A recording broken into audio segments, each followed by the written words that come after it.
नमस्कार, सुप्रभातम। सुबह की चाय जसवंत के साथ।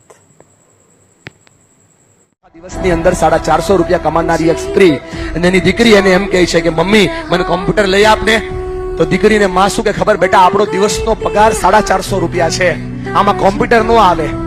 તો દીકરી કે મમ્મી તું જે જગ્યાએ જે ઘરે કામ કરે એમાં કોમ્પ્યુટર વાળો રૂમ હોય ને એ થોડું વધારે કામ કરશે. તું વધારે કામ કરે તો હું શીખી લઉં. 3 વર્ષ આ છોકરી શીખે અને 14મા વર્ષની છોકરી થઈ અને 17 વર્ષની ઉંમરે આ યાહૂને મેલ કરે કે તમારી કંપનીમાં આટલા બગ છે, સમસ્યાઓ છે, તમારી કંપનીમાં આટલા ટેન્શન છે અને હું સોલ્વ કરી શકું છું. યાહૂ જવાબ ના આપે, ફરીવાર મેલ કરે અને ફરીવાર મેલ કરી અને યાહૂ એને કહે કે તમારા પ્રોબ્લેમ સોલ્વ કરવાની સ્કિલ અમને ગમે છે, તમે અમારી કંપનીમાં કામ કરશો.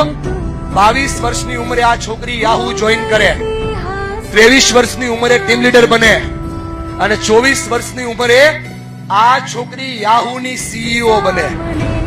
એક દિવસનો પગાર, બેન અદબ છોડી દે, એક દિવસનો પગાર 4 કરોડ ને 92 લાખ. જે છોકરીની મમ્મી દિવસના માત્ર 400 રૂપિયા કમાતી હોય એની છોકરી એક દિવસના 4 કરોડ ને 92 લાખ કમાય. મેરીસા મેયર. વાર્તાઓ નથી કરતો ભાઈબંધ, વાસ્તવિકતાઓ કહું છું, કિસ્સાની વાત નથી કરતો, જીવન જીવવાની વાત કહું છું. થોડોક પ્રયત્ન ઘરે તમે કરો અને સપનાઓ બતાવો સાહેબ, એને મજબૂત મનોબળ આપો.